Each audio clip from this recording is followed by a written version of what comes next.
နားဆင်သူများအားလုံးပဲမင်္ဂလာပါခင်ဗျာ။တမန်ကျဟေဗန်စိတ်နာခွေရရဲ့အလွန်ထူးခြားတဲ့အစီအစဉ်လေးကနေကြိုဆိုလိုက်ပါတယ်။2026ခုနှစ်မတ်လ10ရက်နေ့ကတော့အပြည်ပြည်ဆိုင်ရာအမျိုးသမီးများနေ့ပဲဖြစ်ပါတယ်။ကျွန်တော်အနေနဲ့မြန်မာအမျိုးသမီးတို့ရဲ့ 2K လာတဲ့ချက်ချန်ခန္ဓာရဲ့ရှိမှုကိုနေ့စဉ်နဲ့အမျှဂုဏ်ယူစွာမြင်တွေ့နေရတာပါ။ဒီနေ့မှာတော့တင်တို့ရဲ့အောင်မြင်မှုတွေကိုတင်မကပဲတင်တို့ရဲ့စိတ်ပိုင်းဆိုင်ရာကျန်းမာမှုစန့်ခိုင်မှုနဲ့ငြိမ်းချမ်းစွာနေထိုင်ပိုင်ခွင့်တွေကိုပါအလေးနက်ထားဂုဏ်ပြုပေးသွားခြင်းပါတယ်ခင်ဗျာဒီနေ့အတွက်ကမ္ဘာလုံးဆိုင်ရာဆောင်မှုကတော့ Give to King ပုံမူရရှိဖို့ပေးကမ်းဆိုပဲဖြစ်ပါတယ်ဒါဟာတရားကိုတရားဘယ်လိုဖိမကြမလဲဆိုတာကိုရည်ရွယ်တာပါဒါပေမဲ့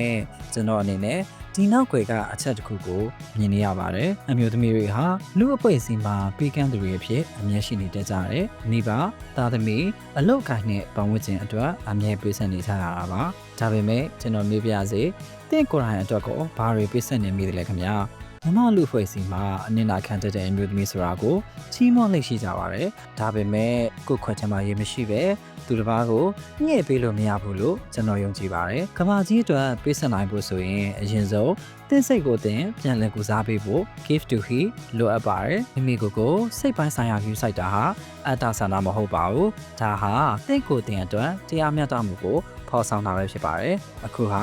2026ခုနှစ်ကိုရောက်လာပြီဖြစ်တယ်လို့ကမ္ဘာကြီးကလည်းအမျိုးသမီးတွေစီကနေအရှင်ကထက်ပိုတောင်းဆိုလာနေပါပြီ။ဒီပညာခေတ်စီးပွားရေးအပြောင်းလဲနဲ့လူမှုရေးဆိုင်ရာရခိုင်မှုတွေကိုကျွန်တော်တို့ရင်ဆိုင်နေရပါတယ်။ဒါတွေဟာ hyper responsibility syndrome လို့ခေါ်တဲ့အရာအလုံးကိုငါပဲဖြေရှင်းရမယ်ဆိုတဲ့တာဝန်အလွန်ကျွံကျွံပြီးတဲ့စိတ်ပင်ပန်းမှုကိုဖြစ်စေနိုင်ပါတယ်။တကယ်လို့သင်မောပတ်နေပြီဆိုရင်ဒါလေးကိုနောက်ခံပေးပါ။သင်ရဲ့တန်ဖိုးဟာတင်ဘလောက်အလုပ်လုပ်နိုင်တယ်လဲဆိုတဲ့အပေါ်မှာမမူတည်ပါဘူး။တင်ဟာဘယ်သူလဲဆိုတဲ့အပေါ်မှာပဲမူတည်ပါတယ်။အခွင့်အရေးနဲ့တရားမျှတမှုဆိုတာတင်ရဲ့စိတ်အာရုံအတွက်လည်းသက်ဆိုင်ပါတယ်။တင်မှာအနားယူပိုင်းခွင့်ရှိတယ်။စီးပေါင်နဲ့တတ်မှတ်ပိုင်းခွင့်ရှိတယ်။အပြစ်ရှိတယ်လို့မခံစားရပဲငင်းပယ်ပိုင်းခွင့်လည်းရှိပါတယ်ခင်ဗျာ။ကဲလေးစင်ငန်းလေးတစ်ခုအတူတူလုပ်ကြည့်ရအောင်။မျက်စိလေးခဏမိထားပေးပါ။တင်ချရတဲ့အမျိုးသမီးတယောက်အကြောင်းစဉ်းစားကြည့်ပါ။တဲ့အမေမြမဒါမှမဟုတ်တငယ်ချင်းတယောက်ပေါ့